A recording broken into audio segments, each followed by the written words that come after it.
yesterday, Ryan Hensley, I feel like, kicked this off. He has a show with me on Mondays, and he said he heard a rumor from multiple people that Jimmy may have been able to play in this NFC Championship game, but didn't or chose not to. That sort of got other journalists asking questions. And Tim Kawakami reported in The Athletic that apparently the relationship between Lynch and Shanahan and Garoppolo went south like rapidly recently. And that was it. No explanation why. And then Chase Sr., who's on Twitter, if you don't follow him, is at the Super Bowl right now, happened to find Jay Glazer, who knows things, put a microphone and a camera in his face and said, "Hey, Jay, there's a buzz around, there's a rumor going around that Jimmy Garoppolo could have played in the NFC Championship game." Jay gets all flustered and he's like, "Well, it's not that. I mean, they were kind of more hoping the Super Bowl, but in this game they were sort of hoping he could be the emergency third quarterback because he couldn't have done everything, but he could have done more than whatever Brock Purdy did there in the second half." So that's what we know. And then when asked, is Jimmy coming back, Kyle Shanahan had this death stare on the press conference podium, was like, "No." Which is weird because in the past they're always like, "We just want to say how much we like Jimmy. He's been so great. He's been so great. He's done everything he's asked for him. Is Jimmy coming back? No. Next question." No chance. So that's what we know. It seems like maybe the Niners were hoping that Jimmy would come back and be like a savior hero for them. And he was maybe like, "You know what? I'm still hurt." No. Does that seem plausible to you as a scenario of what could have happened? Yeah, I could, because I think, look, I don't think the Kawakami in his article, it was like a mailbag article. Someone asked him about like, "Hey, whatever happened to this?" And he's like, "Yeah, like it really went south, especially lead up towards the NFC Championship game." But to me, it's like, I think kind of like me and you definitely hit that, like kind of cover this like, yo, is there like some like animosity between the two? Because we're seeing like Garoppolo and Shanahan on the sideline, like kind of getting more vocal. So yeah, let's add a little bit of context here. Earlier in the season, when Jimmy came back, he against Denver, he was caught on camera saying your plays suck, man. He said that.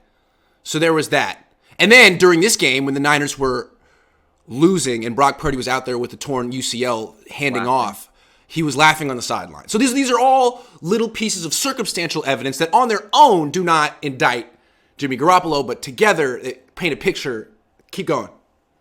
Sorry. Yeah, so, but not even just that. I think even there was like a couple press conferences where both of them are kind of like, not taking subliminal, but I think especially Jimmy was more direct kind of this year. Yeah. Like, oh yeah, like it kind of seemed like, oh yeah, it's not my fault or something, not something like that. But pretty much you could tell like, okay, they're kind of taking a little more. Things are more spicier here, and it was like, they were like taking little passive aggressive shots at each other in the press conferences. Because I mean, Garoppolo ended up playing well in his like 7 starts that he played. And he played well. He wasn't playing bad, but he wasn't playing great either, obviously. But yeah, right. Then you get the lead up to that, to his injury.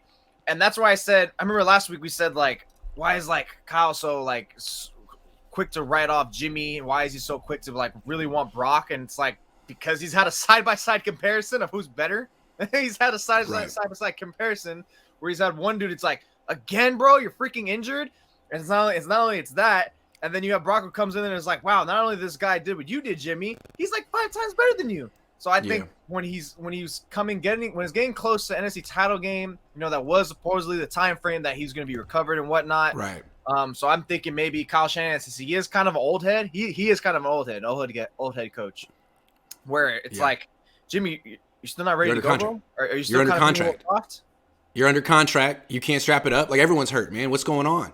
Yep. And so that's why I feel like Kyle didn't understand the situation when he signed Josh Johnson to be the backup. To me, this indicated that the Niners were hoping and praying that Jimmy Garoppolo would come back and be the backup in big games if they got there. And, like, that was never going to happen. That was never going to happen. And we kept hearing, like, hey, you know, there's an outside chance that Jimmy could come back. Like, who is saying this to reporters? Oh, probably the Niners. I'm guessing. It seemed like they were hoping and praying that Jimmy would like, do it for the team. Are you kidding? I think we could have figured this out at the time, that there is no incentive for Jimmy to come back and play. Because what happened last year was he got hurt and he was injured during free agency and he had no earning power. No one wanted to pay him. And so now his number one goal is, since he knows he's going to be a free agent, is to be healthy during free agency. He wasn't going to jeopardize that for the 49ers, who were kicking him to the curb, so he could go in there and get injured like the other two quarterbacks did. That's why he was smiling. I'm thinking, it's like, man, you wanted me to go out there and get hurt? No, this is your problem. I'm not going to go out there and save you. You're on your own. I'm out. I think that's how I read it. And you know what? If I were Jimmy Garoppolo, I wouldn't have played either, man. You want me to go and play in this game? I'm not signed next year. There's no guaranteed money. All I can do is get hurt and cost myself money for you so you can kick me out and say, we got Brock Purdy, we don't need you anymore? Nah, man, you're on your own. Nah, sorry. Business decision. I just made it. You know what I'm going to say? My ankle hurts. It hurts. I can't. It's killing me. Good for Jimmy. Straight up. Best thing he ever did. I love it. Kyle's tripping on that. Dreaming. Thinking Jimmy would do that. Hell no. Well, I think Portly was like in a walking boot too, like during the week. So it's like there was no way he was gonna force it. I do think it's number one. Like I said, it's Kyle, like kind of like dude, you're not ready yet. Come on, you can't want to force it. It's like, Kyle, man, I'm 70%, I'm 75%. I don't care. Get in there. So I'm thinking it's that. Yeah, like it's an opportunity to go play in the NFC Championship game and get to the Super Bowl. Like Jimmy's like hindsight, especially that this is getting leaked out now. That where now it's like probably Kyle thought about that. And then after the fact, when the game's over, it's days later, he's probably thinking like, man, I'm so pissed that Jimmy could have played because I would have taken a 50, 70% Jimmy than 100% Josh. So I'm pretty sure I'm thinking a lot more of this. Or a 50% Jimmy over a 0% Brock. You know what I'm saying? Yeah, exactly. Yeah. Right. Yeah. So I'm thinking some of it. I'm not ruling out that some of this is also like hindsight, because if they had won, obviously no one would have given a damn. But I mean, considering that you had to go through Josh Johnson, who also got injured, and you had to go out with a quarterback who couldn't throw, who literally could not physically throw. And you're having a guy who, is obviously in Garoppolo, who's not 100%, but you think maybe it's possible he can go out there. But look, Shanahan himself set himself up for this, because when someone brought up, one reporter brought up like a month ago, about Jimmy coming back when like it seemed like things were starting to head towards the right directions, he's talking about like he reiterated, he's like, yeah, in like those 8 to 9 weeks, yeah, but that's like recover like out of the boot. That doesn't mean football shape. So it's like just because he'll be ready by then, like in terms of like maybe health, there's still like to get out there to test the ankle to actually get back and stuff like that. So if Shanahan actually is pissed, whether it's the lead up and or after the fact, then it's like once again, and you set yourself up for this. This is literally like what do you expect? Yeah, again, it seemed like the Niners maybe were hoping that Jimmy Garoppolo's competitive spirit would, like, hey, man, you got an opportunity to suit it up in the NFC Championship game. How are you going to say no to that? Yeah, show me the contract. Why? I'm not going on the field without guaranteed money next year. But I think the Niners were thinking that he couldn't resist the opportunity to get on the field and play. Like, I bet he can. I bet he will.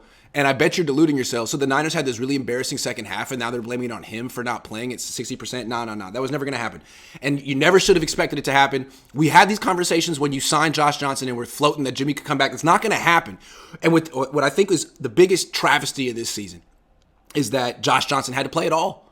Josh Johnson is 37 years old. He had a great career as a backup. He never needed to be put in that situation. There were guys they could have gotten. Baker Mayfield, Cam Newton. And it's like, what Kyle decided was, I needed a guy who knows my system. Man, you had a couple months to teach a guy. What did Sean McVay do? He brought in Baker Mayfield, taught him the system in 2 days, beat the Raiders. It can be done. You get the best player. Because they were number one on the waiver claim, the Rams. Whatever. I'm just saying you get the best player, not the guy who knows your system the best. And there's no way that Josh Johnson was the best quarterback on the street. I'm sure there were other guys who were available who had played in playoff games, who had a little bit more juice that could have given the Niners a better chance to win. But no, Kyle went with the guy who knows the system. That's his fault. Yeah, I'm definitely team Jimmy on this one, because it's like even if he was actually just 70%, it's like, no, Jimmy's like, you're fresh off a broken ankle. It's like, don't get mad at the guy who wants to take it safe. The injury prone guy, arguably the most injury prone quarterback in NFL history, should not want to come back early. And plus, even if it was 100%, I don't think the Niners are winning with Jimmy. I didn't even think they were going to win against the Cowboys, because it was. No, he would have got hurt too. He would have got hurt too. It wasn't the quarterback's fault. It was everything else in that game. Jimmy Garoppolo did the right thing. If the Niners wanted him to play, give him an extension. I mean, bring him back. Looking which it's rightfully so. You're a player, you're kind of pissed. It's like we didn't even get a chance, stuff like that. But I mean, hey, this is this is what it is now, man. No one's gonna feel sorry for you in the future.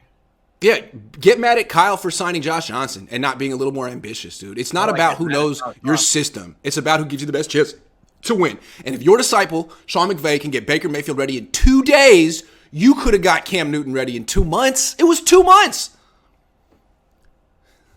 When my voice goes up an octave, you know I'm pissed. It was 2 months! Like that with my face.